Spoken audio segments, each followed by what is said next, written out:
what's up internet? My name is Nikki and today I will be doing a March wrap-up slash fangirl talk. So these are the books that I read in March, and one of these books I kind of just want to talk about or sort of review a little more in depth. And starting off with the first book I actually finished in the month of March is actually a bind-up of 3 books, and that is Sweep Volume 2 by Cate Tiernan, and this is a bind-up of Dark Magic, Awakening, and Spellbound. So the first book, Dark Magic, kind of starts off with us finding out what Celine and Cal are really up to and what they've been hiding from Morgan. And she has to fight between what her heart wants and what her intuition is telling her. And a showdown kind of goes down in this one. I'm trying not to spoil it since this is like the fourth book in the series. The next book is The Awakening.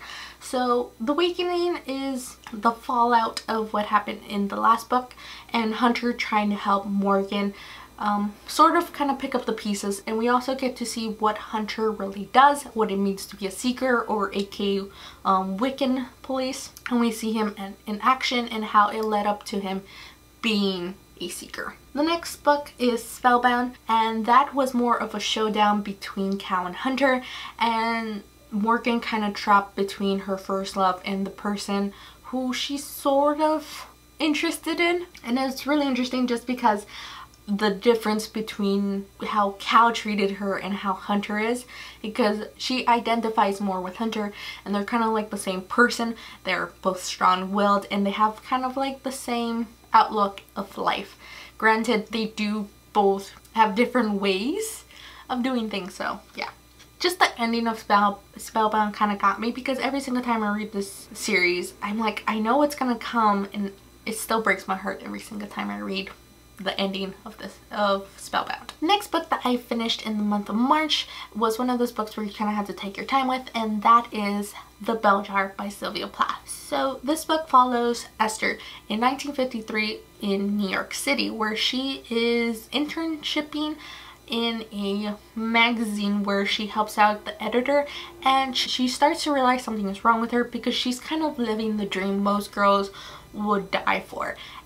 And she has no idea what's really wrong until she starts saying she's kind of being trapped inside the spell jar, which I kind of perceived as depression. And it just I'm roughly thinking it's 6 months of her being in this kind of like this depression episode where it progresses in a really bad way, where it starts slowly, where she doesn't find joy in anything, and then when she ends up going home, she starts feeling like she's completely and utterly lost with her life, and she ends up trying to commit suicide. Then she ends up getting hospitalized and sent into a sane asylum, to a sort of what she calls a country club asylum. And just her progression from knowing something is wrong to going to like the deepest darkness of herself, and then trying to recover from what she has done or other things, and actually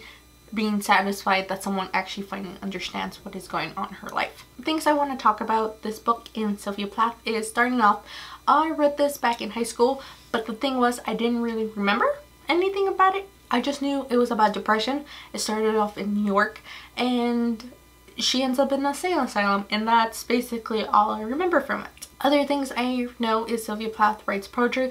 I wasn't really a big fan of her poetry, but don't take me wrong, I'm not really into poetry. I had to take a course. I know her stuff were a little more lighter, and then slowly, and I think the poetry book is called Ariel or something, where it just turns really dark. But I could be wrong. I could have been reading something else, but that's vaguely what I remember from it. And also, the other thing I know about The Bell Jar is that it's sort of like an autobiography of Sylvia Plath's life when she was in college. And she also depicts a lot of people she knew in this book and their experiences and stuff like that. And also, she never wanted this book being published in the United States, and I'm kind of thinking the reason why is because she didn't want to let the people she knew that she wrote about them without their consent. So yeah. So going directly into the book, of my thoughts was, it was really heavy content because it talks about depression, suicide. It talks about sex, which I was not expecting whatsoever, and how different it was in the 1950s, especially for women. It was empowering, really sad at times, and really weird too, because the way this book is written, it doesn't outright tell you certain things, because there was a scene in here which I actually had to go on Spark Notes to figure out if I was kind of losing my mind or was I right about something. And it's a scene where she ends up going to an appointment, and at first I'm like, I think she's getting birth control or getting a diaphragm fitted in, and I never knew what it was, because chapter kind of ended with the doctor asking her, are you getting a fitting? And she says yes. And then the next chapter starts off with her having like a little brown paper bag with her goods, and she's happy about it because now she only has to figure out who she wants to sleep with. So I'm like, okay, birth control or diaphragm? And then I was like, when was the birth control invented? Did she get condoms? Like, what was going on? But yeah, no, she got a diaphragm, if you're wondering.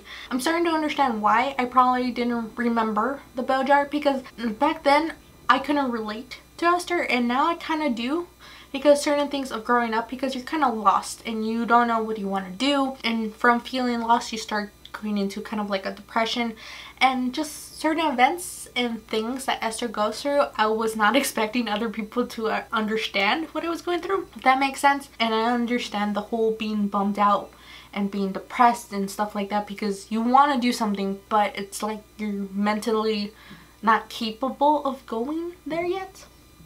So yeah, I recommend this book a lot, especially if you're kind of like a young adult going into the real world. This kind of proves that you're kind of not crazy.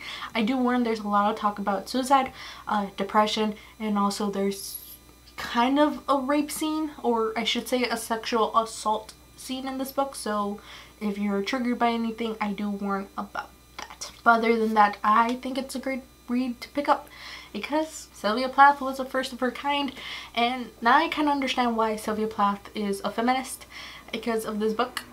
And the one thing that makes me sad about this book is that Sylvia Plath was planning on writing a sequel to this, or a partner to this book, because the bell jar was to explain surviving mental health, and the second book was the recovery. And just sadly to know that when this book got published, Sylvia Plath passed away or died. I don't know much about that, but yeah. So that is it for my wrap up.